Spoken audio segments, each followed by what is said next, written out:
this person right now for a minute. It happens. Oh my god, why is there so many messages? Why is this not refreshing?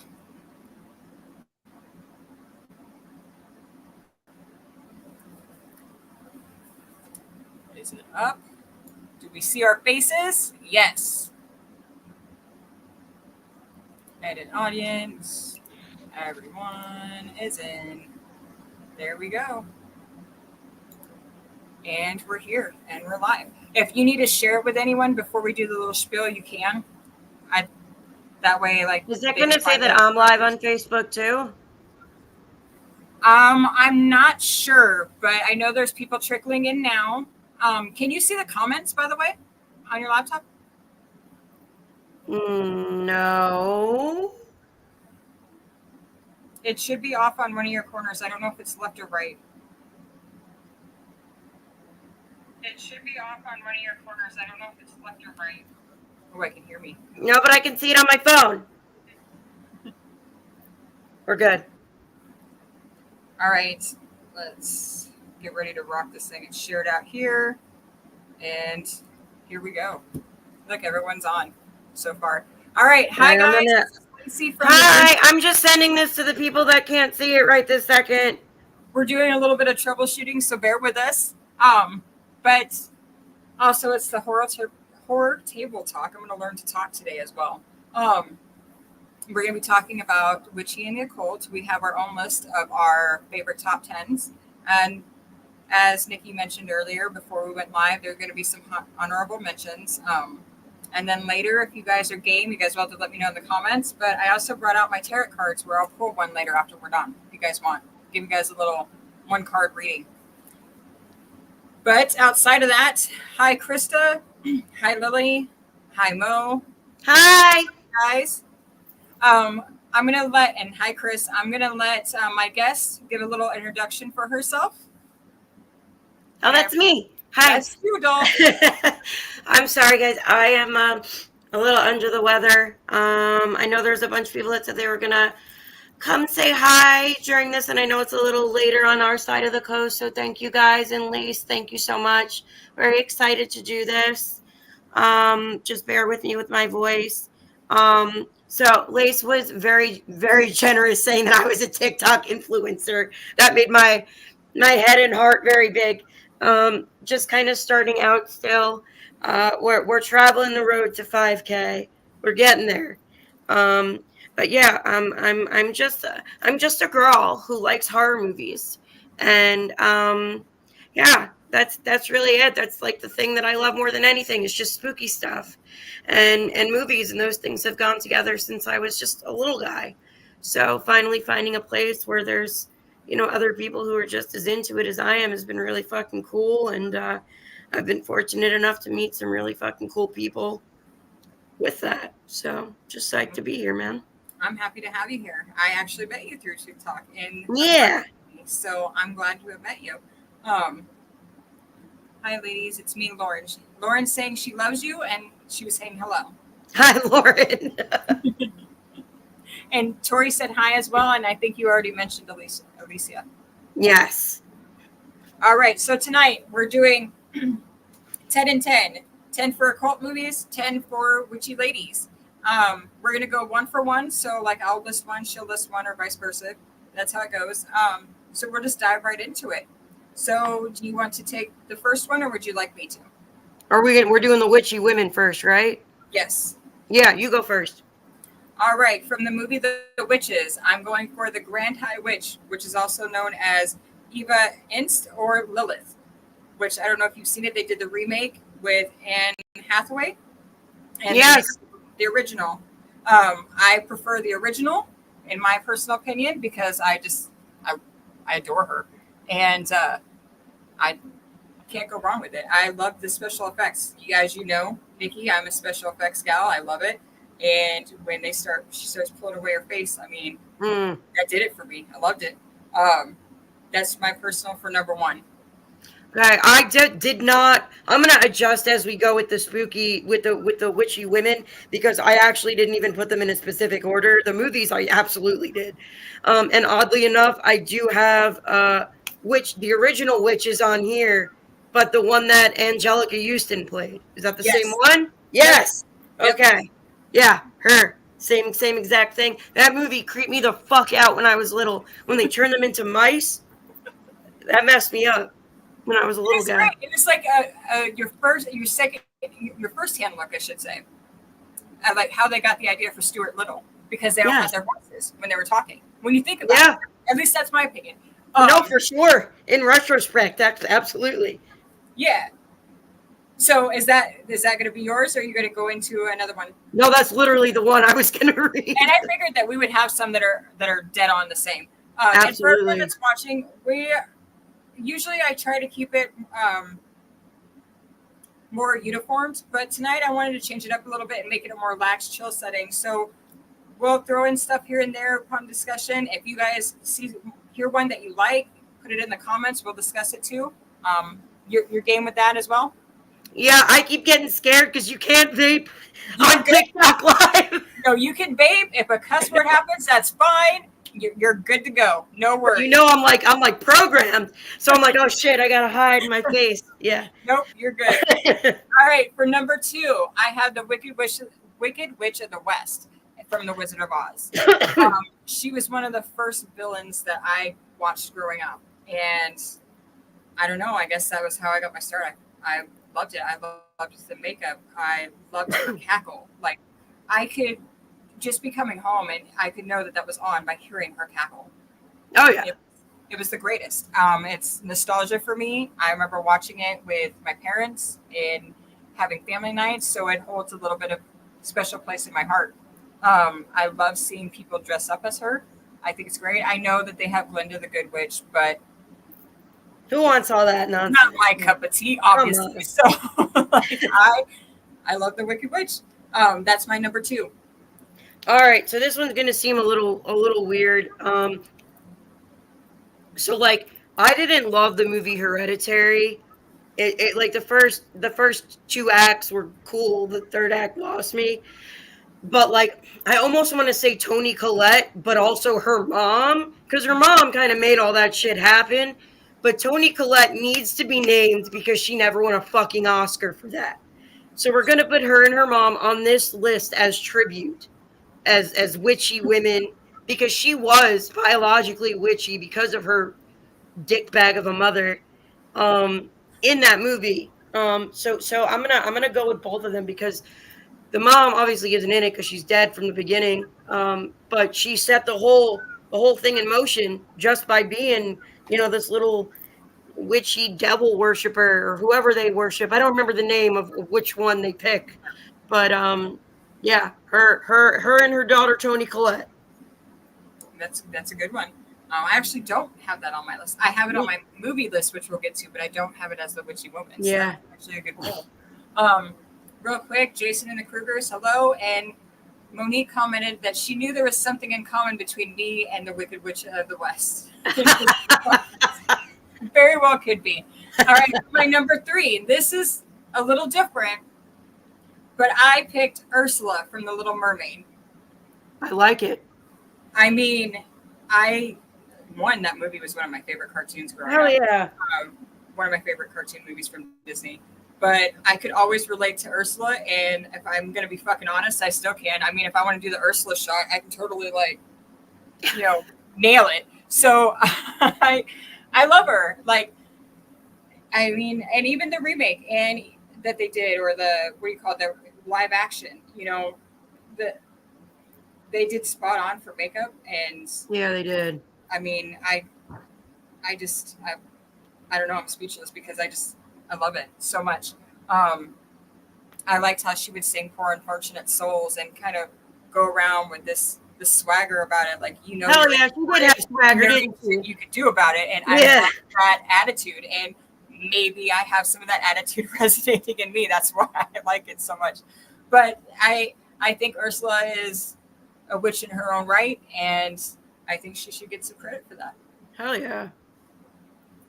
This one's going to be weird because, I mean, I guess they played a witch in a TV show once, but she just gives off like big witch energy, and I got to go Stevie Nicks. I got to go Mm. Stevie Nicks because, yes, they did pay homage to her in American Horror Story Coven, which I'm sure I'll talk about later too. But I just, she's got, there's just, come on. Like you look at her and you know she's got some witch stuff going on there Oh, for most sure. definitely. And fun fact, she's actually hails in Arizona. Really? Yep. We have Stevie Nicks. But yeah, no, she definitely exudes witchy vibes. And She I does. believe that she is. And the area that she resides in is actually known for very occulty stuff. So I feel personally that there's more truth to that For than sure. than what most people talk about. Yeah. All right. So my next one, my number 4, which is I know Monique's personal favorite and is something that I don't think anyone would see me putting on my list for witchy women, is the Sanderson sisters from Hocus Pocus. Um, Bette Midler, man, I fucking love her. I grew up listening to her music and watching her stuff, and I think she played that part so well. Um, for Winifred, like you can't go wrong. You know, Yeah, she, I mean, I like the original more than the remake that they came for out with. sure. I mean, I watched it because like who wouldn't, you know? You got Um, to. but her attitude, like you respected her, you feared her, but you loved her at the same time. You know, there's a lot of different levels to her that you could relate to, and not just with Winifred, but with your other two sisters as well. I feel like when you have siblings, you can all relate on that level, Oh, yeah. regardless of witchy or not. So I definitely that I had to put them on my for number 4. Nice. Yeah, they're definitely on my list. They're definitely on there. Um, so might as well just run with that one then. I didn't specify. I put all the Sanderson sisters because I mean all of them are. I mean Bette Midler is obviously fucking like the main one, of course. She's got a rail in the other two, but I just remember even being little, my mom would always quote Sarah Jessica Parker being like amok amok amok amok amok, and then she just hits her right in the stomach, and it's great that movie. I know that Dom really likes when they talk about Yabos in that movie specifically. He likes to comment on that quite a bit. Um, but I loved Hocus Pocus. That's like a staple of my childhood. And yeah, I also watched the new one. And, you know, obviously we're not impressed like we were with the first one. But I Yeah. think it's cool that they did remake it and somehow they all look the same still, which is insane. I know movie magic, makeup, all CGI, all that good shit. But yeah, Sanderson sisters are fucking goated. I love that movie. I'll never not love that movie. My son loves that movie. It's a Absolutely. true classic. You can't bring in the fall or spooky season without watching it. It's literally Exactly. You it, can't. it's a staple. You All right, cannot. for my number 5, it's actually from American Horror Story Coven, but one in particular is Mary LeBeau. Okay, that's a good one. I think that she's very underrated, and she is not only was she a character in that, but that's how she was in real life. Not the true to adaptation of American Horror Story, but you get my point. Yeah, I've always been fascinated with her. I've always been fascinated with hoodoo and voodoo and all that stuff, all things spooky. In case people are just now coming in and watching, and doesn't really know me very well, I am very much that spooky bitch.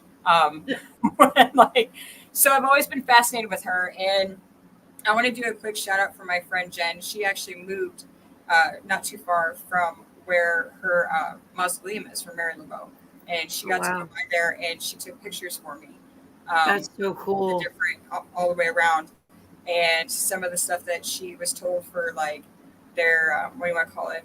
Not like wise tales, but their folklore behind certain rituals that they do to pay Yeah, homage to her to keep her happy. Um, I loved, and she seemed like, in my opinion, someone that was kind of misjudged. Yes, she could be for cutthroat, sure. but I feel like she was very misjudged on all dynamics on things. But I feel like I had to mention her in this list because I feel like she's not talked about enough. No, she's not at all. Yeah. Um, I have a specific one from Coven as well, and it's Misty. Um, sorry, someone's asking me where I am. um, I love Misty. I love. And now her name's going to be lost on me. Her real name, the actress's name. I don't know why I can't remember it at the moment, but you know which one I'm talking about. The Yes. blonde one. Yeah. So I loved her in that because she's like the good. She is like the good witch, but not really the good witch. She's just like the most sheltered and pure of all of them because she was just like this super timid religious girl who was like bringing things back from the dead without even knowing it, and then they literally fucking kill her for it. And then they're able to kind of bring her back through the show, like, and I don't even think they bring her on until like 3 or 4 episodes in, and she's just like the one that like brings everyone back to life, like all of the people that you think are done for, she brings them back, including Evan Peters when she brings him back, and she kind of hides him away and like uses her magical mud and all that shit. And Her, and also the one with the bigger hat that is played by oh my god, what is her name? Thaisa Farmiga plays her. That's the actress's real name. She's like the younger witch who is the one that kills dudes when she has sex with them by accident.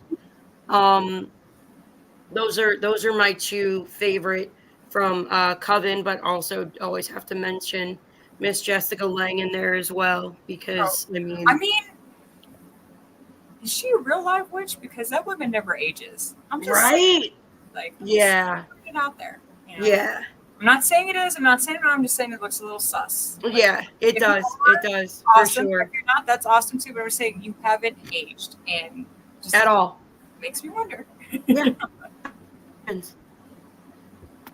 All right, for the next one, for number 6, which probably should have been bumped up more, but all of them are good in their own right. But the next Right. one, which I know you're going to have on your list, um, is Nancy from The Craft. Uh, I love her, probably a little more than I should for that character. Some of these people that I talk to regularly out of the horror community, I actually posted a picture earlier today, and you could totally tell I was in my Nancy stage. But I don't really think I ever got over that stage. Um, Neither. she's I see a lot of people do cosplay as her, which is cool. But the character alone and how they wrote it, and just her the way I can never pronounce her name properly. Bruise bulk. Yeah, the way she was able to own that was just amazing. And I know a lot of people look, she is a villain, but I think due to her own issues that she was going through as a character, I you can't help but to kind of sympathize with her. Yeah. She wanted things to go better in her life, and it seemed like every time she tried, it did not work out in her favor at all. It always came back and bit her in the ass, literally. Yeah, it did. So I just liked. I mean, I love the aesthetic. I love the attitude, and I think a lot of people, especially around that time, for like your teen because I think a lot of young women could relate to it. Fuck yeah. Well, when did that come out? That came out in like 97. 96? Yeah, that made sense. I was like 10. So that checks out. Yeah. Well, I didn't get introduced to it until I was a little bit older. I was a teenager when I got introduced to watch that movie because at that time I think I was like 11, maybe 12. So Yeah. wasn't on my radar for something to watch, but I did watch it in my high school years, and I was like, "Fuck yes!" Like Yeah. I can relate to this. And I'm pretty Absolutely. sure it caused a big phenomenon with people busting out, doing cards, trying to practice light as a feather, stiff as a board. Oh, yeah. And if you didn't, I'm one of those bitches. I did. I I'll own absolutely did. it. Without a doubt. But Without a doubt. that's my number 6 is her. The other two ladies, yes, they were cool, but Nancy owned that shit. Like she was the queen bee, and I think she's the one that really stole the show out of the movie. For sure. Um, and I do have two of the women from the craft on here. So I'll go with Sarah. And Sarah, for any of you noobs who don't know about the movie The Craft, um, is the new girl. She is their last corner, and she is a very troubled girl who like had was like fresh off a fucking suicide attempt, I think, and just going through a lot of stuff. And like that movie was spooky, man. Like it was scary. Like it opened up scary, and like there was just so many elements to it that were absolutely frightening. And I remember wanting to be her so bad, like just wanting to be able to go down to the fucking beach and then tell everyone these were my gifts, you know? And I did absolutely. And Sarah was just like she like didn't fit in anywhere, and like she like everyone was kind of a dick to her for no reason. Guys were fucking rude to her, and I was just like, this is me. This is who I am. Like I fucking love this. And she was into like weird and spooky shit, and like had to go to a private school where she didn't know anyone, and she had just moved there, and things were just really weird for her. And she was like the one by blood. Like the rest of them were more practicing, and she was like a natural witch. And I always thought that was really fucking cool. So she's not my favorite of the four, but she is my second favorite. Adrian says hello. Hi, Adrian. Hey, Adrian. Thank you for joining. And for my number 7, I kind of put them both together, and I know no one's going to really see this coming, but I like them, and I actually watched it as much as I give shit. Is Willow and Tara from the series or the show Buffy the Vampire Slayer. Yep. Willow was very timid in the beginning and was a little scared of her own powers. Yeah, she was. It was cool to watch her evolve and become comfortable and become a powerhouse. And with Tara, it seemed like they matched their energy, in my opinion. As the show progressed and they started to hone in on their own abilities. So I loved it. I love tuning in every week to watch it and see what these girls are. Like, I liked them more than I liked the Vampire Slayers. I was in it to watch them. Yeah. So that's my number 7. Hell yeah. So again, mine really aren't in any order because I suck. And I know she's not really, I don't know if you'd call her a witch because she's really supposed to be like a fucking fairy or some shit. But I loved me some Sookie in the early seasons of True Blood. Like the first and second season of True Blood. And this is before I even knew she was a fucking fairy. I loved her. There was obviously something going on with her. You don't even know what she is until like I think the second to last season or whatever. And honestly, I don't even know if I watched every season of that show. But I loved it when it first came out. I was obsessed with that fucking show. And there was just something so cool about her. Like all these terrible things would happen around her all the time. And somehow she was like just fucking this little tiny bad bitch who like was able to just like fuck multiple vampires at once. And like, I don't know if it really gets much cooler than that.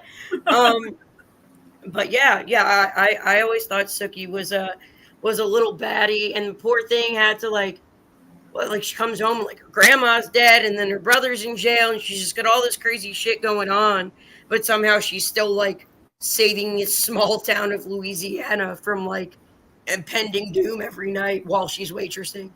So no, she's not technically a witch, but kind of. And she did stuff that was, she was witchy. Witchy, yeah. Witchy. She brought that witchiness about her. And I see Monique says Team Eric. That's the brunette, right? Eric is the blonde. He's the blonde. Okay, yes. So we're on the same team. That's me too. I'm also Team Eric. All fucking day. Absolutely. Like I tell my niece all the time, I'm like, oh, it's pretty obvious that I have a type. Yeah, me too. All right, for number 8, and I'm probably going to butcher the shit out of this name, so bear with me. But it's Queen Ravina from Snow White and the Huntsman, which is played by Charlize Theron. She's a bad bitch, man, and her look pulled off that character and that aesthetic so fucking well. Yeah. I don't know, man. If I went for the other team, I'd be all about Theron. I can tell you that. She just has to dress up as that queen outfit, and we're fucking golden. But no, she was a bad bitch. It is what it is. Like, she played that villain witchy thing without any qualms. You know, there was no issue. I loved it. I was literally into the movie just for Charlize Theron. I'm not even gonna lie, for that character, it was awesome. But that's my number 8. Um, the next one, I just had to look up what her name was on the show, but her name is Lisa Nova. I don't know if you've ever watched Brand New Cherry Flavor. This Mm-mm. show is great. It's a Netflix show. I think it's only one season. And I watched it a while. I want to say it was like like 2021. And it's really just about this chick who's like a filmmaker in like the early 90s, and she wants to make a movie about like just like I don't even know if she has like a complete idea of what she wants to do, but it ends up just kind of going down this whole little rabbit hole of like sex, drugs, rock and roll, all that shit.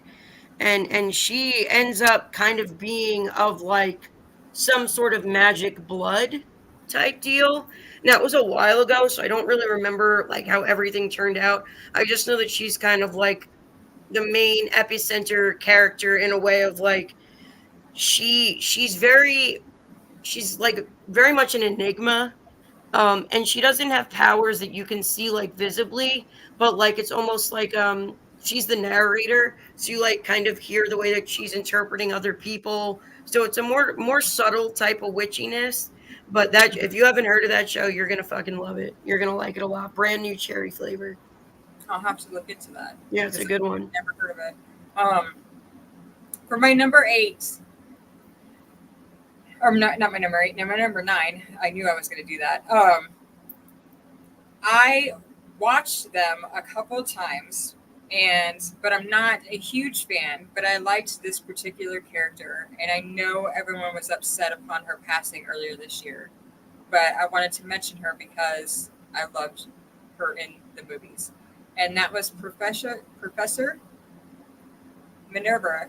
I don't know if I'm pronouncing it right. McGonagall from Harry Potter. McGonagall, yes. Yes.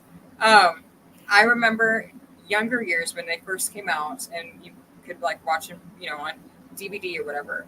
I actually watched them with some family, and I was captivated by her, like with her performance and stuff like that. But I Oh yeah, was she's great.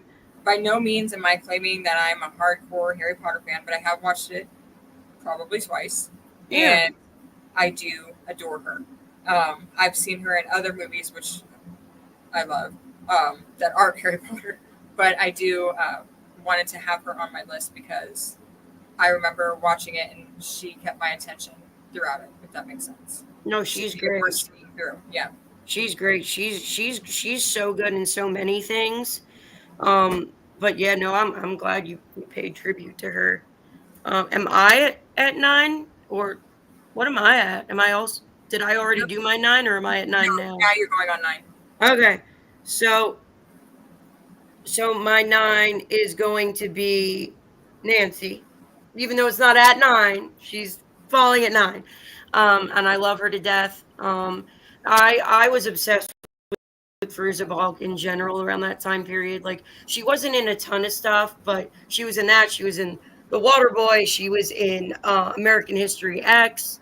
She was in a couple of other things here and there. And I don't know why she wasn't in anything else because she was such a good fucking actress. But when she goes full fucking psycho, when she's like, hey, sorry, and just loses her shit, dude, like how many iconic memes have been made of her? People who don't even know who the fuck she is and like just the lines and everything. I just her whole aesthetic, like I fucking worshipped her, and like just the way that she looked, the way that she acted, like just the clothes, the hair, everything. I loved everything about her, and I thought she was so fucking beautiful too. So she was like my put on the pedestal witch right there. No, Yeah. I agree wholeheartedly. I mean, you can't. I guess she is labeled as a villain, but you couldn't. She's chef kiss of villains for witches. Yeah, for In sure. my opinion, yeah. All right, for number 10, I have the Owen sisters from Practical Magic. Yeah, that checks out. I like them all, so there's not really like not saying they're the least. I do. A lot of these are probably all in the same you know what I mean? I just wanted to mention them because they're the ones that came to mind when I started this. Right. Um, I mean, that movie, you can't go wrong. And then you have Stevie Nicks music to boot for the soundtrack. That just makes it Yep. even better. You know, um, to feel for her go against the grain of what her family's traditions are. You know, she wanted to go against, the tradition of losing a husband when it's happy and peaceful, because that's the curse that came about. Your heart broke for him, and then seeing that, even though she was a little more quiet and was considered the nerd out of the two, you know, um, Yep. she comes in and shows that she can stand her own and that she's not going to put up with shit. And I loved her. Nicole Kidman was great for being the wild child that she was in that. I loved how she would medicate her boyfriend to do what she can go Yeah. out and do what the fuck she wants. I was like, oh, that's pretty nice. Like, that's duly noted. But no, like the movie overall, both the girls and even their aunts. I mean, the whole thing, all of them in general, that whole family was just there. It was good, and I love them all. So they all actually deserve a good mention in that. And of course, who doesn't love midnight margaritas? Yeah. Exactly. Oh, I'm so congested. So, so like while we were doing this, I thought of another one, but the one that I had written down already was the Scarlet Witch, because I am an Avengers girly as well, Oh, okay. and I love Wanda slash the Scarlet Witch, whatever you want to call her. Like, she is the most powerful of the Avengers, probably, if you really wanted to look at it. I don't want to see anyone in the comments telling me that I'm fucking crazy. I don't care what you have to say. She's my most powerful Avenger. And she is the best. She's like this sweet little fucking, well, at the beginning, like she's just young fucking witch who doesn't even know what she is yet. She's just got these crazy powers, and she loses her twin brother, like in one of the movies, and they were like super tight. And then she falls in love with one of the other ones, and that gets taken away from her. And like basically, like they end up feeling her fucking wrath, and like they kind of just fuck with the wrong one. And then they don't really show her as the Scarlet Witch until she's in like the newest Doctor Strange movie, which is like, I mean, in the in the fucking comics they show it way before that. But I love her as a bad guy. I love her as the witch, where she literally is just like, fuck around and find out. Like, she basically just tells everyone to say it with their chest, and when they do, she just kind of claps them out of existence. So I absolutely love her. She was probably the first name I wrote down after Nancy. And then when you mentioned Professor McGonagall, I had to shout out my girl Luna Lovegood, who is the little weird blonde girl who is just so incredibly strange and odd. And like everyone tells her how strange and odd she is, and she's just like, yeah, I don't fucking care.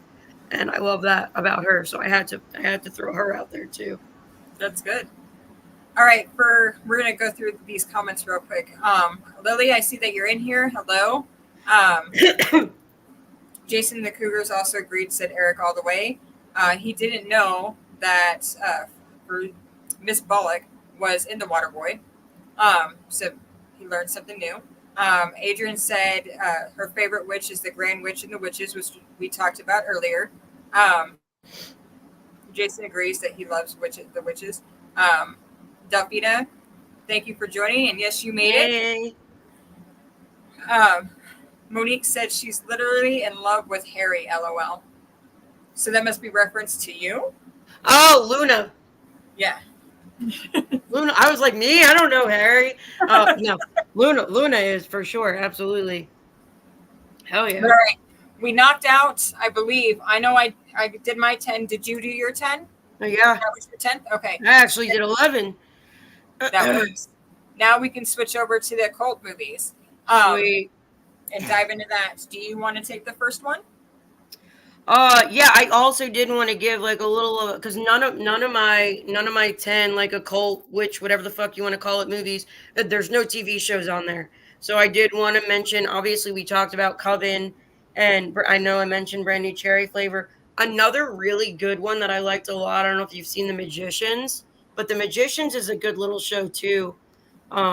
that's worth checking out for anyone who likes witchy stuff. Think like Harry Potter, but with an R rating. Pretty good stuff. Jason and the Kruger said 11, and then he called you a cheater because like you guys were saying it instantaneously. Jason needs to be up for the next tabletop. I was in his live earlier today, and it was amazing to him listening to him create music. Yes, I agree. I've actually got to be in one of his lives when he was working on a song. And actually, if Jason is okay with it, he can give me a thumbs up, and we can talk about it here. But until I see that little thumbs up, then we're going to go ahead and start our movies. You ready for it? Yeah. Delphina I was in there with Delphina earlier when we were working out the rest of the song, which is stuck in my fucking head still and has been for 2 days. So thank you. Boomer thumb. Okay, so we can go ahead and talk about it. Actually, Jason and the Krugers are going to be on my podcast coming up here. We'll be running advertisements for it within a week. I've talked to his people. His people talk to me, so everything is a go. So you guys will be seeing them on this podcast. Yay! Ready for that. All right, so we're going to dive into it. So do you want to go first? Or you want me to? I'll go first. I'm going to go from 10 to 1. All right, go for it. All right. So my number 10 is Lords of Salem. All right, is it on yours too, buddy? I knew it. I knew that one specifically would be on there. I love Rob Zombie as a musician and a filmmaker. Lords of Salem is very different for him than the rest of his other movies are. Like it's not the same. It's not even shot in a similar way. He doesn't even reuse the actors that he normally uses except his wife. So I think that this was a very different kind of movie for him and probably meant something different to him. And the first time I watched it, I did not care for it. Watched it again and I really liked it because it was different and it wasn't like a textbook, like witch, satanic, devil worshiping type deal.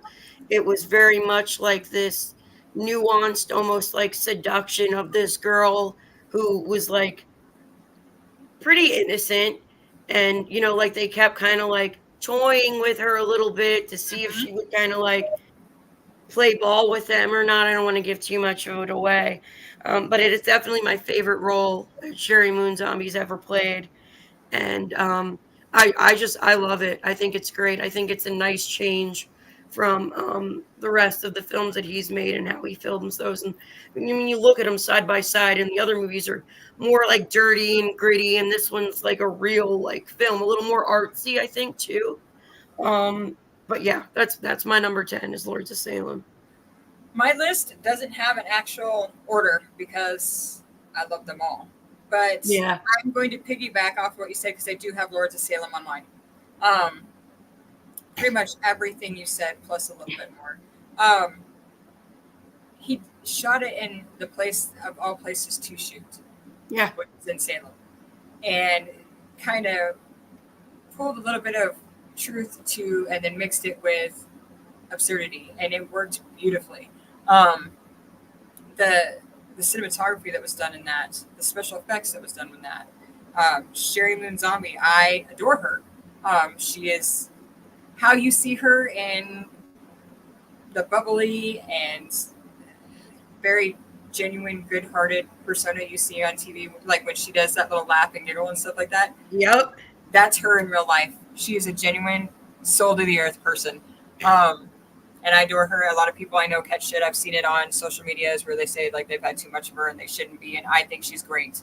And everyone's entitled to their opinions, and that's cool. But I'm just finally throwing my hat into the ring on that. But aside from all that, with the movie itself, it was definitely one of those ones you had to stop and pay attention to. Because like most movies, when you go in for slashers or stuff like that, it's in your face. You really don't have to pay attention. You get the jump scares, you get that. It's noticeably catches your attention. Where with Lords of Salem, it's not like that. It actually has some deaths, so you have to pay attention. The music he had for the song that triggers ladies, Yep. That is an eerie tone to hear. It was. And even while you're watching it, at least for me personally, when I would hear that tone, I was like, shit, is some bitch gonna come out of the fucking corner that I'm not gonna see? I was like, it had me a little shook. But but yes, it's on my list for one of the. I mean, I love it. If I had to give it a placement, I would say in agreement with you, it would be definitely number one. I know Monique, my niece, hates that movie with a passion. I And so, noticed. I saw her say that. yeah, every once in a while I'll throw it in for a little razzle dazzle because I know it gets A little razzle dazzle. but it's definitely one of my favorites, and maybe I'm biased because I just adore Sherry so much, but I think they did a great job. It's a good one. It is. Going in now, some of these are occult, which is, with the occult you have a wide spectrum of different. I know. It was hard. I was like, fuck. Like, I kept going back and forth. I was like, is this a cult? And I was like, fuck it. It's a cult to me. I don't care anymore. Yeah. So, I mean, some of them, and it's open to interpretation for other people. So some of the stuff on my list may not resonate as an occult to other people, right, or you as well, and vice versa. But it's cool to have it out there and just discuss it. And some of these movies I don't feel like are talked about enough. So it works out. And hopefully I'll give new material. But before we dive into the next one, we're going to read some of the comments. Of course, Monique said it pisses her off so much because she can't stand it. But I'm happy. I'm doing my part. Chris said bitchin' in regards to the movie. Tori said literally one of the most legendary witches. Yes. Lily said Witches of Eastwick is a great film with haughty witches, which I do agree, which is not actually on my list, which probably at least gets an honorable mention because it should be. Chris says that he likes Rob Zombie. He isn't afraid to take chances and make movies that he wants to make, which is, again, very true. I agree with that. And Duffina said the same. She loves Sherry Moon. They're just good people. Jeff Daniel Phillips, which also plays in Lords of Salem as well. He's one of the DJs that you see in the movie. He's great. He's hilarious as shit. He's got... Fun fact with Jeff Daniel Phillips, I don't know if you guys have seen the Geico commercials with the caveman. Yeah. That's him. Really? Yep, that's him. That's so funny. But anyways, kind of sidetracked, or in the words of my sister, I digress. So let's jump into the next one. All right, The one that I have written on top, which I guess you can say is another number one, is Lord of Illusions by Clive Barker that came out in 1995. For anyone that doesn't know, I'm a big Clive Barker fan. It's just, it goes without saying. It's a little different outside of your Hellraiser series and your Books of Blood and stuff like that, but it is, to me, in my opinion, an occult movie. I liked the special effects. I loved the storyline, and I guess what do you guys say in your world of TikTok when it comes to reviews? You'll die on that hill. That's how I feel about Lord of Illusions. Nice. I don't know that one. I'm gonna have to check it out. Yep. Okay. The next one I have is The Autopsy of Jane Doe. You know that one? It's not on my list, but it should have been on my fucking list. It's a good one. It's a good one. I also am a sucker for movies that are in one location and like don't have a ton of people in it. And I mean, it's such an easy concept that they just did masterfully. It was actually one of the movies that I had to do a review for on Cinema Society Saturday not too long ago. And I love Emile Hirsch. I love Brian Cox. And I just thought it was done so well. Like they're literally doing an autopsy on some bitch they don't know, obviously. And like every little part they're looking at is like more secrets. And it's like it's like a little, you have to piece everything together as it goes. And I mean, and it doesn't really come together until the very end of it. But I loved it. I love that even though there was that there was really good practical effects in it, they didn't rely too heavily on the practical effects for the scares. Like a lot of it was just atmosphere. And I liked that a lot about the movie. And I love that it wasn't like your typical little like, oh, we're just gonna sprinkle in the fact that like she's got some witchy tendencies. Like they went full out, and they clearly did their research too, because a lot of that stuff really connected well. So yeah, the symbolism, the different symbols, and yeah, I mean that shot was just, my mouth dropped, and then seeing some of the symbols, and I'm like, like you said, they did their homework. They did. That impressed me because it's always like the little details to me that For mean sure. more than anything. And when I seen that, I was like, fuck, this is awesome. Like they couldn't have done this They any did better. such a good job. And that movie gets slept on so much. Yeah. And I actually have to give a shout out to Monique. She's the one that introduced me to that movie. If it wasn't for That's a her good introducing one. me to that, I wouldn't have known about it. So shout out to you. Um, for mine, we already discussed it, but we can dive a little deeper if you want. Was The Craft, which we had the ladies on our picks for Witchy Women, but this was also for an occult film, The Craft. It's on mine too. How can you not? How can you I not know, have man. such an iconic film? And you know, if you were to talk about describe the '90s, and you had to give, like a footnotes version, that would be listed in the footnotes. It came in at a great time. I mean, it kind of brought on the whole witchy thing, especially in the late '90s and early 2000s. And like I said earlier, being around playing Lightus with other civs of board to see if it worked. I mean, I don't know for everyone else, but I can speak for myself. My fat ass stayed so I was fucking stiff as a board. But it was good. And I think for a lot of people, it's like I mentioned earlier, the teenage, like something to relating to these characters in the movie. I think that's what did it. And it's a movie that I needed to be on the list. I mean, you Yeah. can't talk about Witchy Women and not have it on there. No, you can't. And I mean, on that, I'll just also because it's on mine too. Honestly, that movie, The Faculty, and Donnie Darko shaped my aesthetic when I was younger. Like I mean, they all came out around the same time, but within I think like 5 or 6 years of each other, and all of them have that same kind of spookiness.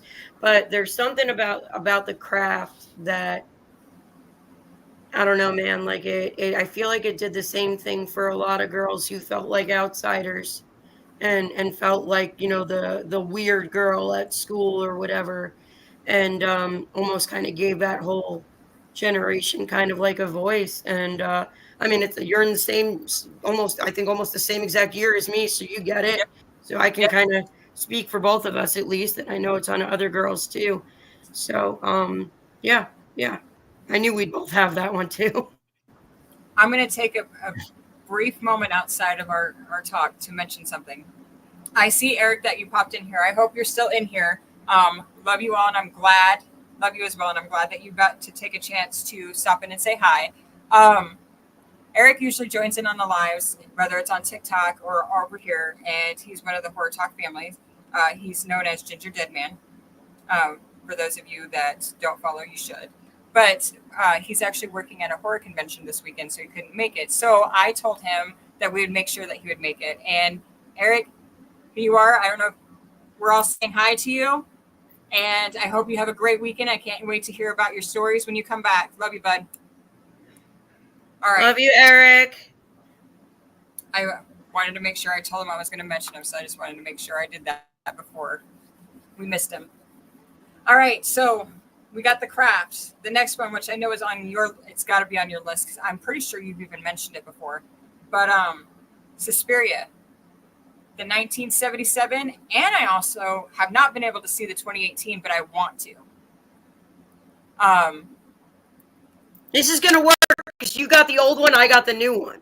It's I'm gonna be honest. I usually will put on movies as background noise or shows as background noise, and do my work. Whatever. You get it. Like mom life, whatever other shit happens. Yeah. This has been one of those movies that has been background noise, and it actually I didn't seek it out. It just played after, like when you do most streaming, like something else will come on when you have shit on.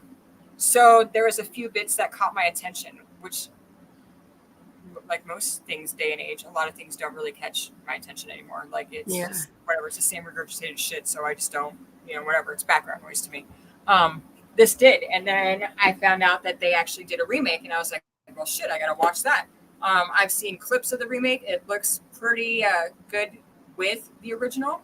The original I wanted to mention because what I have gotten to see, I need to actually give it a full, proper phone down, no electronics on, just focus on the film.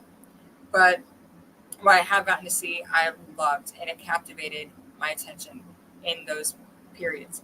So, I mean, who you can't have an occult or anything without mentioning that movie.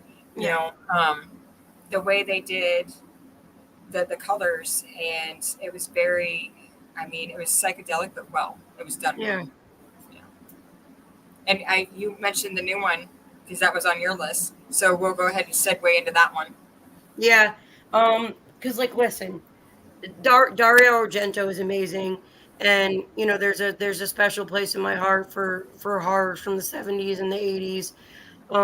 And I rarely say that I think a remake is done better than the original, but I will go on record here to say that I think that the remake is better than the original. I'm sorry, Dario, don't be mad at me from the grave. Um, but this is a movie that I can never watch again because of how deeply it affected me. Um, that it's beautiful. There's so many wonderful actors. I mean, Tilda Swinton is amazing. Mia Goth is in it. I forget the other chick's name. It's the one who's the main girl from 50 Shades of Grey. I've never Oh, seen that movie, but I know she's in it. Dakota Johnson. There we That go. one. She's the main chick in it, and this movie is done so well. And these witches in it are so fucking creepy. There is I don't everyone's got their, you know, one or two movies or scenes that have done a fucking number on their psyche. And the scene in Suspiria, there's a scene where Dakota Johnson is dancing and Tilda Swinton is telling her to like put her, you know, heart and soul into it. And while she is dancing, there is a girl that they have trapped in a room surrounded in mirrors. And every time Dakota Johnson dances, the other girl's fucking body moves with it. And she gets all contorted and fucked up, and it's gross. And I hate it so much. And the noises. Oh, I hate it. But like it's a really fucking good movie. The effects are insane. That scene specifically looked so real that it is literally etched into my brain. And it is, you know, you always say, oh, I'll never watch that movie again. I will never watch that movie again, ever. Because there were too many parts like that, which means that they accomplished it. They did their job. And on top of that, it's just a beautifully done movie. It's shot beautifully. The color scheme is insane. It is still very much like an acid trip in the new one too, just in a different way. But you'll dig it. Definitely check it out. But I will never watch it again, ever. I'm excited. And you know what? For shits and gigs, like I tell my niece for extra razzle dazzle, I'll send you a picture of that favorite part that you like so much. Oh, I'm like, hey, I was thinking of you. All right, so the next one that I dig, and it was on, I actually seen it a couple of years ago. It was on Netflix. It's and I believe it's still on there. It's from 2017, The Ritual. on my list too. No, wait, I'm wrong. It was my honorable mention. Sorry. But it's still on my list. An honorable mention. And then the movie that she's talking about that we just got done is called Suspiria. They have the original that came out in 1977, and then they have the remake that came out in 2018. But yeah, I mean, fuck. They've made memes out of the main. I mean, it's been 2017. I mean, if anyone's in my age bracket, they'll probably forget about us even talking about it by tomorrow morning. Yeah. But I don't even know. Like, is it a fucking demon? Like, is it a god? What the fuck is it? But when that thing came out, I'm not gonna lie, and I'm sorry for everyone out there that's watching now and will be watching. That shit made my butthole fucking suck up. Like, shit. Like, I was scared, but yet in awe at the same time. So I'm like, holy shit, that's awesome, but fucking scary. There was so much happening in. Yeah. And then just the way they shot that, and it just turns and look, and they made memes out of that. And I'm like, dude, like, how can you? Fuck. I mean, it starts out a little slow, you know. Yeah. But when it picks up and you're in the middle of it, and like, once again, one of the main reasons why I don't like going into the fucking woods. I just don't. It's not for me. It's beautiful during the day, and even then, I'm a little. Sketched out, yeah. It's not sketched out, right? But like camping, fuck that. Hiking, definitely fuck that. I'm not built for that. No, I'll watch from a distance. But no, that movie was truly good, and for a cult, I mean, you have to have it on the list. I mean, how can you not? And for people that haven't watched it, like I said, check it out on Netflix. It's still there. It pops up on my recommendations all the time. I'm like, I've already watched you like a couple times, but if I'm ever feeling nostalgic, I'll go back to it. But yeah, that I don't even know if it was a demon or what they considered their god. I don't know either, man. I mean, there was so much shit going on in the background of that, and then that thing just took fucking center stage. And I always think when I watch some of these movies, like, what would you do if you were actually in something like that? If you were I would shit my pants. Yep. I'd probably fall over, but I'd probably be laughing as I'm doing both because I get nervous in some situations, and then I would also probably think it was badass, at the same time, because my thought would be like, holy shit, this is scary, but can I ride it?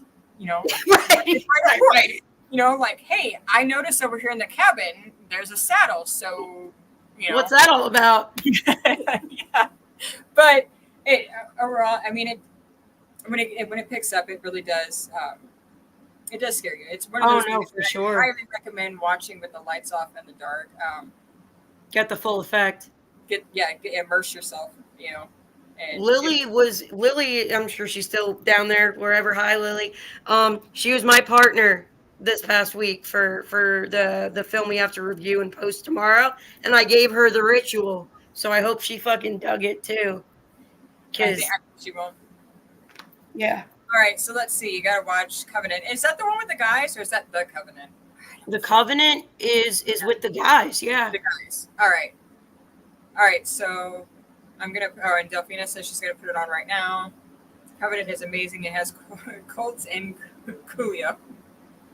What? Like Coolio the rapper, right?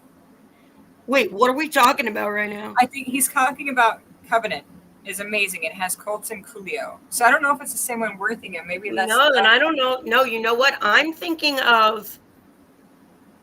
not even thinking of the movie The Covenant right now in my head. I'm thinking of Chronicle. So forget that. Oh, okay. All right. I'll have to give that one a watch. I've never heard of it. What's your next one? Exuma. Exuma is a foreign film. I want to say Japan, maybe China. I'm going to find out right now. It came out this year. So it's actually one of my favorites of the year so far. Posted on TikTok. South Korean. Yeah. Because it sounds familiar. Yeah, it's really good. It is a little long. As long as people don't mind subtitles, definitely check this one out. I mean, even if you're still complaining about subtitles, throw the fuck up. But Exuma was amazing. It is about this family that's like cursed, and they have like this chick who they're very, very like superstitious and shit like that about how they move bodies, and like necromancers and fucking geomancers and all this crazy shit that they have going on in this movie. And it's very much about some sort of like occult folklore in South Korea that I would imagine is probably based off of some truth. But it is a really, really beautiful movie. It's one of my favorites of the year so far. I don't want to give too much away about it, but definitely check it out. There's a lot of different pieces that come together. There's a lot of really cool effects in this movie too. And like the actual like entity is really, really fucking gnarly looking too. So that would be my next pick. I haven't watched it, but I've seen it be mentioned in TikTok. It's a good one. So I'll have to pay attention to that. All right, check this. All right, and Jason, I'll have to check that out once this wraps up so I can see what he posted, an image of what the movie he was talking about. We can things to watch Exuma, so that's cool. We can have a movie night, and I promise I'll put my phone down and not Wikipedia shit. I promise. So my thing is if I feel like a movie's heading in a direction that I know, or I'm bored with the movie, I'll Wikipedia it just to put me out of my fucking misery. I do that too. Yeah, I do that too. If it makes me mad, I usually tend to get up and walk away and say, fuck this. And I'm learning the hard way that that's not right to do when you plan a movie night with somebody. No, probably not. So it's me. I'm guilty of that. So, yeah. All right. The next one, which you mentioned, Tony Collette in our witches, is Hereditary. I mean, some people may not like it, and I've heard people talk about it. I think most people do. I loved it, and it's shocking, but again, I laughed at reasons that I think people, the general public, probably already know. How everything plays out is just it's surreal, but it's good. You know, seeing how the brother reacts upon certain, an incident, um, is really true to form because most people, when they go through something traumatic, they do that. They tap out. Oh yeah. They're not with reality at all. And so that was kind of relatable because in situations like that, I have seen people where they're there, but they're not there. They aren't grasping the reality of what's going on in front of them.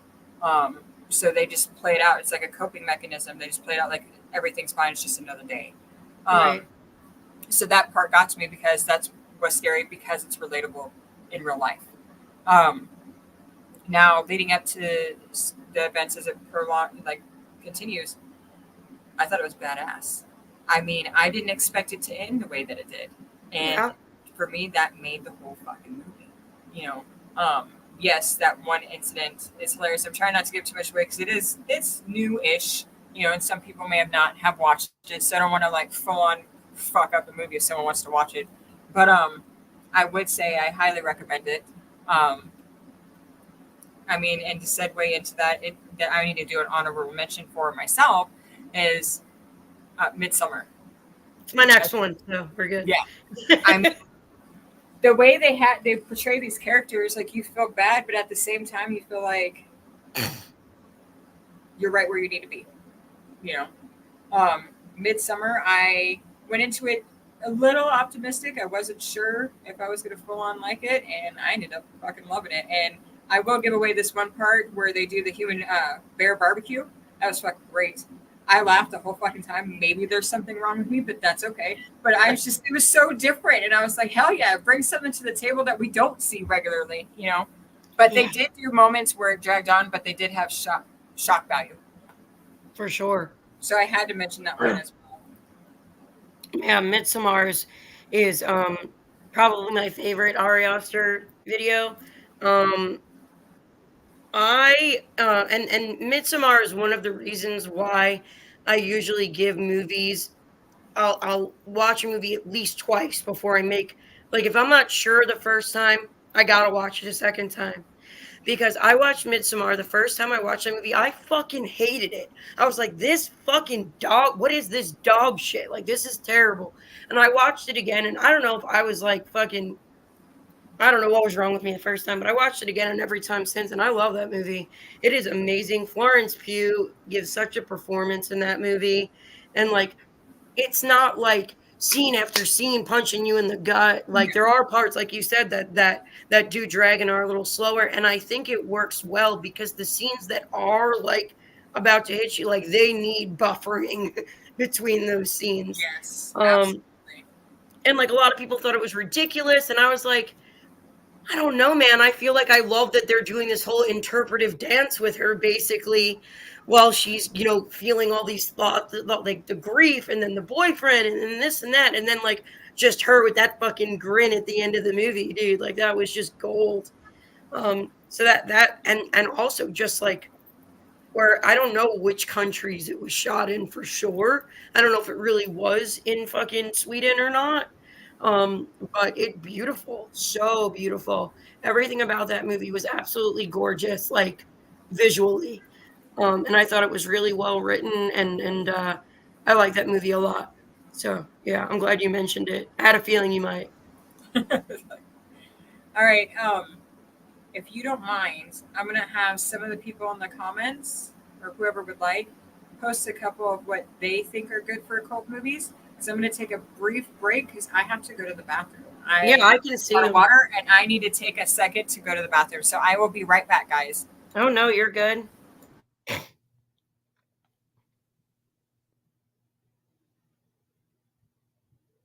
You hated Pulp Fiction the first time you saw it? Why would you ever say that?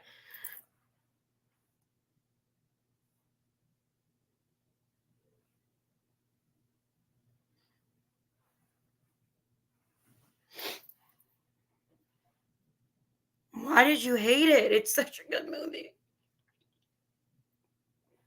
However, I also did not like Pitch Black, if I'm being honest. So, the diner scene. All right. Yeah, that is how it opens up, isn't it?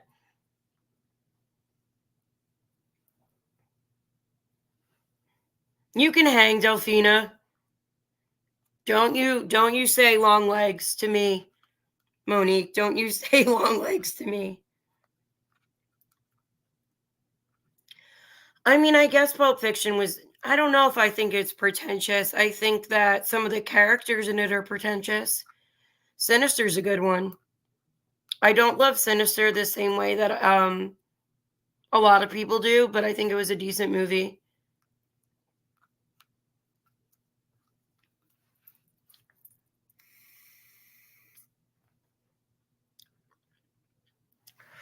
Mommy, Daddy. Yeah, no, it's a solid movie. Um, is it the Pope's Exorcist? Is that what it's called? I think with Russell Crowe, because I haven't seen that one.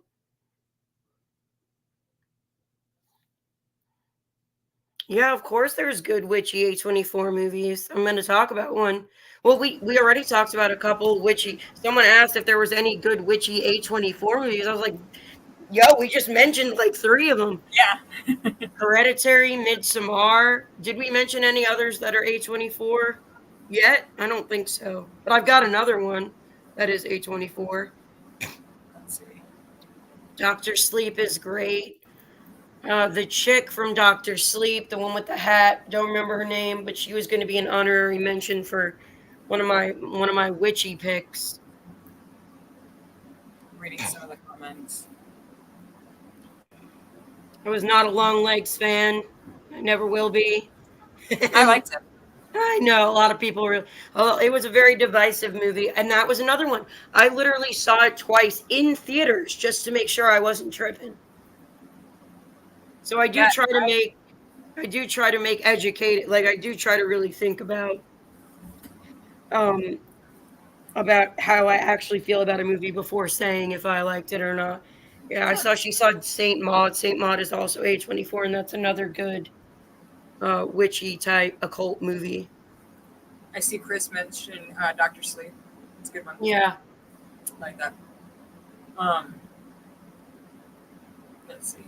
I like the Pope movie. Okay, I see. I came in right when you were talking about that one. The Pope's Exorcist. Yeah, that one. Yeah, I haven't seen that one. I think Russell Crowe's in it. It's good. Fun fact. You know how we were talking about people that did their homework? That movie they did. Did they? You need to watch it and let me know what you think about it. Oh yeah. I'm a big fan of religious horror as well. You know, I know it goes into a cult, but when it has that kind of realm into it, that's my jam. Love it. Yeah, for sure. All right, let's see. Chris said he liked Long Legs and had some Kubrick feeling shots and moments. No, I can see that. Yeah, I can agree. I can see that. As long as someone enjoyed it, good. You know? Oh, The Covenant, which you mentioned earlier, and Stigmata. Yes, Stigmata actually wasn't on my list. It should have been on It's my list. on my list. It's one of my favorite movies. I think I bore everyone in the house because I play it a lot. It's one of my comfort movies. Fucking love it. And I can't believe I didn't put it on here. But yeah, and I'm a huge fan of Patricia Arquette to begin with. So, yeah, that movie was great. And the way that they actually used biblical excerpts in the beginning of their movie and towards the end. And I thought that was cool. They actually did a little history lesson with you. And I love that. But again, that chalks it up to religious horror. That's my shit. Anything I know that at first glance I look for probably opposite of that, but I love reading about that stuff. I love learning about that stuff from different Yeah. athletes. But yeah, that movie should have been on my list. I see that Christopher mentioned The Devil's Advocate, which is great. Oh, I'm Um, mad that that's not on my list because I I love should have added it, and it wasn't Constantine. I definitely should have had That's that. on my list too. They're saying all my picks right now. All right, well, that's the last one that they mentioned, so we'll leave that alone. I'm trying to think. They said Constantine. They said Stigmata. Those are two that were on my list. And then Devil's Advocate should have been. Well, before we read any more comments, let's dip into yours before they blow It's up your okay. spot. It's okay. I was just gonna drop another A24 and say The Witch. That's on my list. Yeah, I love Anya Taylor-Joy in general. I love her. And that's another one that was, they didn't need to do a lot for it to be spooky and atmospheric and just like really cool, obviously a period piece. And it's almost like no one believes this girl that like she hasn't done anything wrong and like she's not like she is the innocent one. And like there it is, like it comes for her fucking innocence basically. And by the time that she's so left down and defeated and everything's been taken away from her, she's like, all right, fuck it, we ball, and just runs with it at the end. Um, and I love that movie. Um, but yeah. That's on your list too. You said. Yeah, the like you were mentioned how towards the end she said "fuck it, we ball." The cinematography on that towards the end, holy fuck, I loved it. A24 knows what they're doing, man. That was just it was brilliantly done, and you watch her go through all the shit, and literally, it's literally for the saying "good girl gone bad." Like she was innocent and literally basically got beaten into being what everyone was trying to claim, Yeah. and it blew me away. But man, that ending, I loved it. I was like, I was excited for her. I'm not gonna lie. I Me was too. like, I was like, yes, queen. like, Yes. like, Go live But in yeah. the woods with your sister brethren. yeah, go do that, and we'll have tea time at like 6 p.m. Rock it. We'll be good. But Oh, yeah, yeah. no, that's on my list. It was one of the ones that I put on there. So great minds think alike. And I think the only other one that I didn't name that they renamed them was I don't know if you've seen Mind Body Spirit. Mm-mm. It is a found footage movie, and I'm a found footage girly, and we all know this.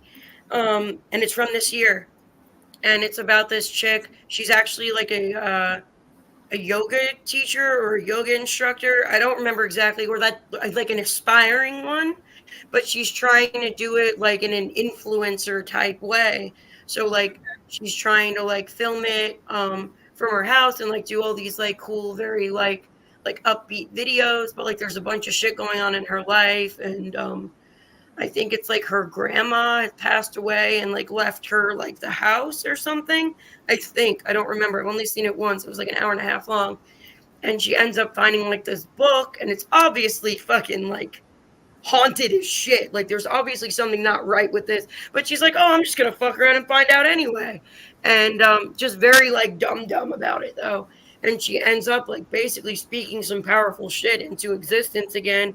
And it just it's really cool. Again, it's another very simple, one location. Maybe I think there's like two or three people in the whole movie. Really well done. That's another one of my favorites of the year. So yeah, that's the last one. But as far as Constantine and Stigmata go, Constantine, I think that's when I really fell in love with Rachel Weisz, that and The Mummy. And that movie is amazing, and I can't wait to see the second one whenever that comes out. And Stigmata, you kind of already named all the great things about that one. Yeah.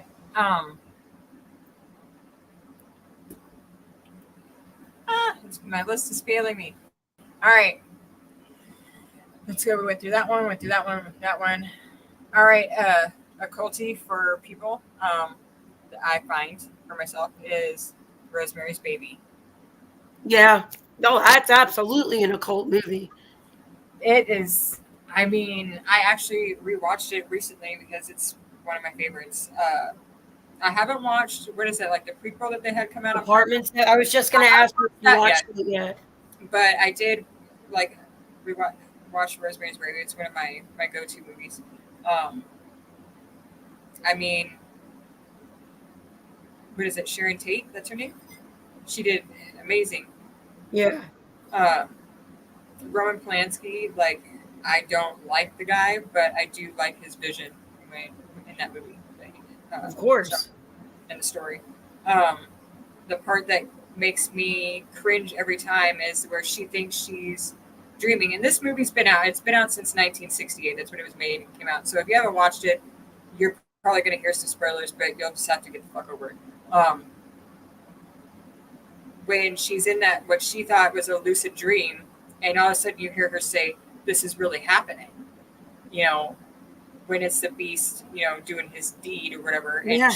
just the way she acted, and it made it felt like real time. Like she was like in a real situation. It wasn't just a movie you're watching. Like her facial expressions, how she reacted, like it was really good. And for that time frame, it was very taboo to have shit like that out. You know, so it was a gamble for them to do. But I think over time it paid off.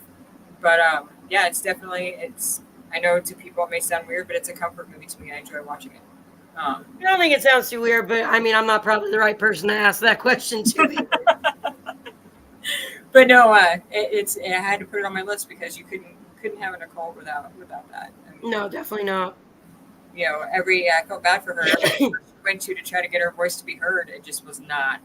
And I hate that. It's so frustrating to watch that in a movie. Yeah, but that was my pick. What you got? That's all my stuff, man. They either stole it from me or we both agreed on them. But I know I will say that I had some honorable mentions. All right, let's got Starry Eyes. Starry Eyes is a good one. I haven't watched that yet. It's on my list. It's a good one. Check that out. Okay. Especially now that we're talking about all this stuff. It's about this chick who will do anything to make it in Hollywood. Yeah. But it's gory as fuck, dude. Like I didn't expect it to go as hard as it went, and it went pretty hard. And which one of the VHS is it where there's this cult? Oh my god. I think it's the second VHS. And one of the little segments is about they're interviewing this leader of a cult. Yeah, and they're running to the house. Yeah, right? Yeah, it's like a school almost, and they do a mass suicide. Yeah. And then there's a demon baby born. That was fucking cool. And the Black Coat's daughter is really good too. See, I haven't seen that one. It's another A24. I have a couple more that I put on for a cult that I thought, and we'll just burn through them and then read through the comments so we can kind of get going. But I had the Black Circle Boys from 1997. Had Donnie Wahlberg in it, so that pretty much summed it up for me. I was there for the plot. Donnie Wahlberg. And then I have the Dunwich Horror from 1970. It's a little different. It kind of has the same aesthetic with visuals as Rosemary's Baby, with the contrast and stuff like that. It was something that I personally liked. And I think that was my two that was left because everything else we burned through. We'll dive into some of these comments, and then if anyone's feeling it, I brought my cards out. We can do one card per person. You already know I'm feeling it, dude. Well, for you, if you want to do one, that's fine. If you want to do something a little more extensive afterwards off live, I'll definitely do that for you. Yeah, well, look, if anyone else wants to, we can for sure. Yeah. Well, this will give them time to marinate and think it over. You're not going to offend me if you don't want to. It's no big deal. Yeah, absolutely. That cup of tea ain't for everyone. That's okay. All right. Oh my God, you know what I just thought of? Which one? We didn't even talk about, I can't believe I didn't even think of Fallen or Evil Dead. Oh, shit. That should have been one of them. Right? Well, actually, at least Evil Dead. I mean, I'm embarrassed of myself right now. I can never pronounce that book to save my fucking life. Every time I try to, it comes out, I butcher the shit out of it. I'm not even going to pretend I know how. Anyways, let's just say the Book of the Dead. Let's just do it that way. But all right, I missed some of these, so I'm going to scroll up so I can read them off. All right, let's see. We have Jason and the Krugers mentioned Prophecy, which, yes, I believe you're referencing the one with Christopher Walken. Fucking amazing. Yeah, And I they came love out with a series of Christopher. them, and I liked them all, to be honest. Monique mentioned The Astronaut's Wife. It's like a space occult. Mm-hmm. Jason also mentioned Event Horizon. I can see that. I did love the special effects in that. That shit was awesome. It was unexpected. I did not expect to see that much out of that. I actually had my bar set pretty low. So when I got to see that stuff, it was pretty entertained. The Devil's Bath, Monique mentioned. That's a good one. I didn't like it. I Really? actually turned it off after like 20 minutes. I was like, this is fucking lame. But that's just my opinion. Like, I don't, a lot of people liked it, and that's cool. Everyone pulled, I mean, all this stuff is art, and it's open to everyone's own interpretation. And it's neat to hear everyone's different perspectives on why they liked what they liked. You know, what may not be for me will be for somebody else. So it's all good, and vice versa. Chris mentioned American Haunting. That was actually good as well. I agree. Um, Monique mentioned Love Bites. She said it's kind of a cultish. I can see that. Um, Jason mentioned it was BHA to a safe haven. And then he also mentioned the Indonesian cult scene, which is that's in reference to that. Chris mentioned Children of the Corn. Yeah. And then Jason almost said Black Circle Boys. Like, and Chuck's on. Hey, Chuck. And he said, are you guys in a cult? I guess you could say we are. And Jason mentioned Fallen was great. And Chuck typed out what the book is called, but that's not going to help me pronounce it for fuck all. Like, it really isn't. We're going to try it for shits and giggles. The Necronomicon. I'll go with what you said. Okay. Yeah, I actually would love to own a copy of that to put on my bookshelf. I'm not going to lie. The Cult of Gwilliam. Shout out to Brian and his wife Victoria for being on the other night. Love you guys and appreciate it. For those of you who haven't watched, it's on my previous episode. We actually had the writer, director, producer, co-creators that did William on my show. They were great people. It was a good time. And William made an appearance, which was awesome. So with that being open, if you guys want to have a card pull for you, I'll do that for you. Let me know in the comments. And meanwhile, we'll just ham it up until I hear something. I'll give them a few minutes. William ain't a cold. It's the truth. It's the way and the light. Gotta love his commitment. Yeah. And I mean, Brian loved it too. I mean, he actually went on and watched a lot of your guys' TikToks in tribute to William. He loved it. It was hilarious. It was good stuff. I was a little scared at first when he mentioned it. I was like, oh, please be awesome. And he was. Him and his wife enjoyed it. All right. Chris says, I'm down. Pull a card, please. All right. So we'll get this all up and going. Meanwhile, we'll talk about something new that I don't think is really a culty, but it's more like, I want to say, like, I don't really know. It's hard to get a feel for it yet, and it's still pretty new. But anyways, the series Teacup. Have you watched it yet? I have watched the first 2 episodes. I haven't seen the newest episode that just came out yet. What did you think of the last 5 minutes of episode 2? That's where I was like, okay, I'm ready to watch the next. Because the first one, I was like, I don't know if I like this. And then in the second episode, I was like, okay, it's like picking up a little bit. And then it got really fucking cool at the end. And so now now that you're the second person today who reminded me about it. Now I need to go watch did you already watch the 3rd episode? The 3rd and the 4th dropped. Oh, okay. Yeah. Good. Do we like it still?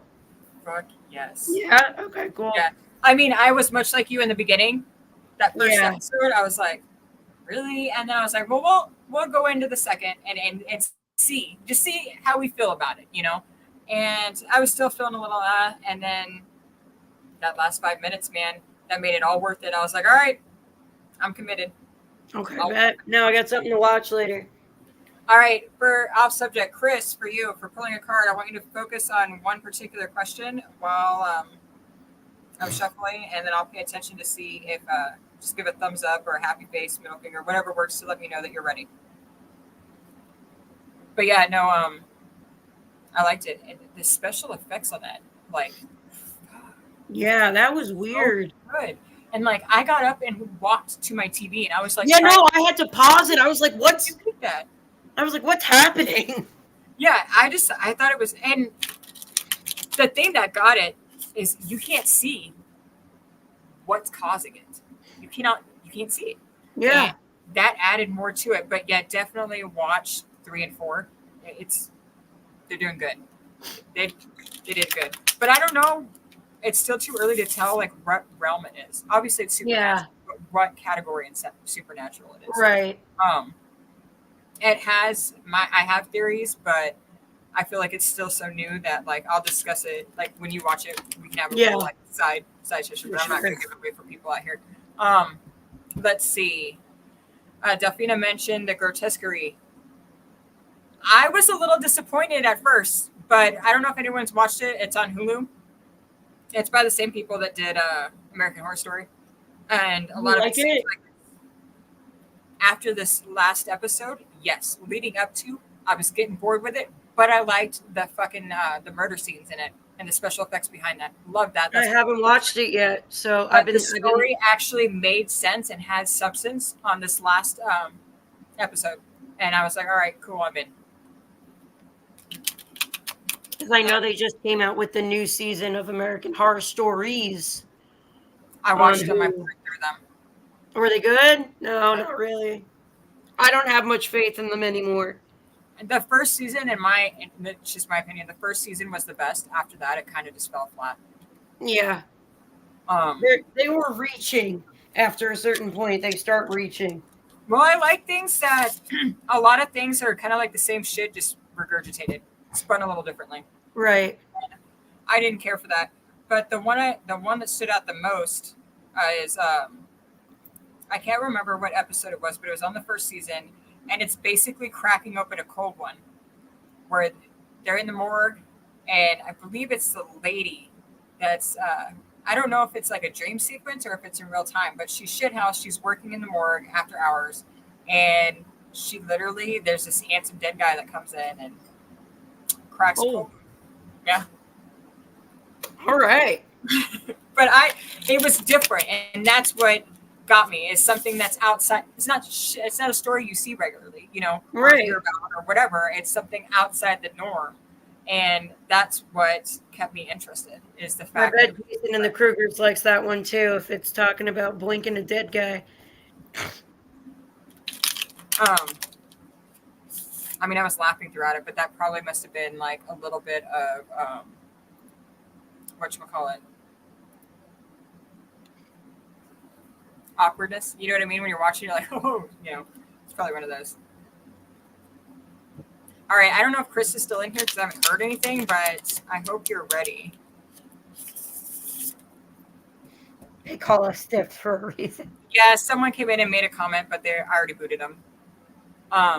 I'm cool with everyone's different opinions and stuff like that, but if you're going to be rude, I'm just going to boot you. I'm not going to give you my time of day. It ain't worth it. It ain't worth your time, it ain't worth my time, and it ain't worth everyone else that's in the chat. Right, exactly. All right, Chris, here we go, since you're ready. We're going to try it a little differently, see what works. All right, you have the 5 of rods. I don't know if you could see it. I keep going to the other one knowing that the light isn't there. Is that better?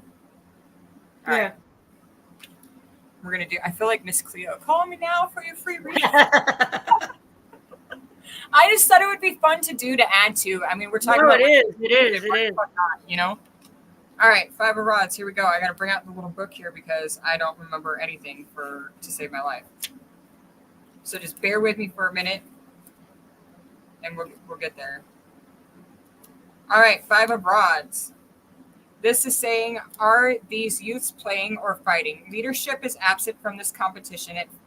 If forces can be reeled, the struggle will prove fruitful. Suggests labor unions or political organizations. So it sounds like it's more work catered to you for that card. So hopefully it gives you a little insight or gives you a decision. I'm not sure. I just read them. Hopefully that's helpful. And while we're waiting to see what everyone else says, Deja, do you want to do yours? Sure. All right. Think of a question and then just let me know when you're ready.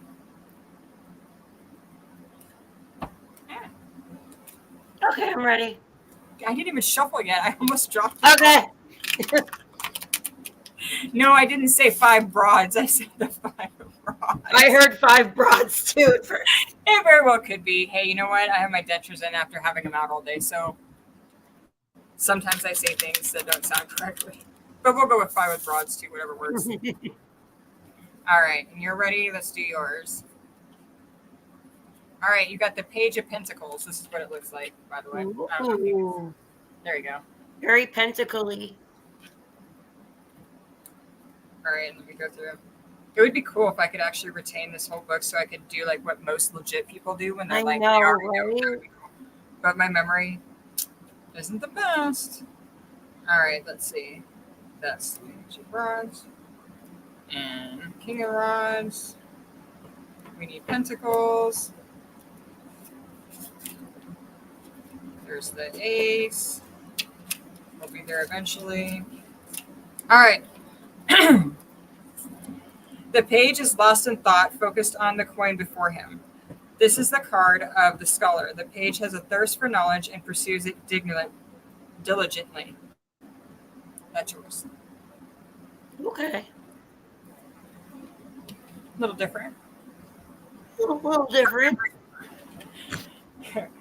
Delphina says her memory problem is my fault. I almost killed her when we were younger. That's a true story. But we look back and laugh at it now.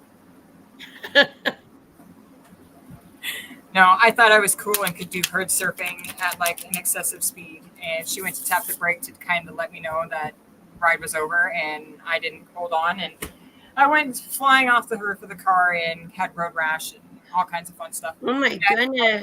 From the top of my head down to my ankles. I went for a nice ride for a couple seconds. Was knocked out, and weird moment. We're getting a little personal. Heard my dad say it's not your time yet. He passed away years prior before this happened. Oh my God. I was knocked out, and I came to, and I was able to see like a magnitude of realtor signs. There was only one, but my vision wasn't the best at the time, so I seen what looked like a field of them, and had the ambo there and all that fun stuff. And at the end, when I left the emergency room, the attending nurse that was there gave me a skull lollipop and said, "I hope you learned your lesson. Don't come back again." Aww. But if it wasn't for them, I probably wouldn't be here today for their quick response. But yeah, I look at it now and laugh. And a few months after, or maybe it was a week, I'm really bad with time frames, I had to go and see the local police department because they wanted to talk to me. Found out you can actually get a ticket for stupidity. Didn't know that was a thing. And they told me, "I hope you learned your lesson." And as I'm walking out, I turn and look at the chief of police, and I said, "Yeah, next time I'll wear a helmet." And you could tell he wanted to laugh. He's like, "That's not what we were trying to hear." But I don't do that shit anymore. That was a long time ago when I was a kid, and I didn't really have any responsibilities. So, when you're young, you can do whatever and not really think about the repercussions. But now that I'm older, like, if I eat a piece of cheese, I'm fucking regretting it later. So yeah, it is what it is. But I think that's about wrapped up for today with everybody. I have a lot going on these next couple of weeks for podcasts and lives. I have some Halloween ones with some bands that are coming on. I have a couple more horror table talks that are coming up. So I'm excited. I hope you guys can all join. Nikki, I'm glad that you came on. Thank you so much. It's been a really good time. I enjoyed it. Oh, yeah. For everyone out there, thank you as well. And I will see you guys all probably, I want to say Monday, I think is my next one. But the advertisement will be out over the weekend. And to everyone, thank you. Nikki, don't go anywhere. And to the rest of you guys, have a good night. Bye.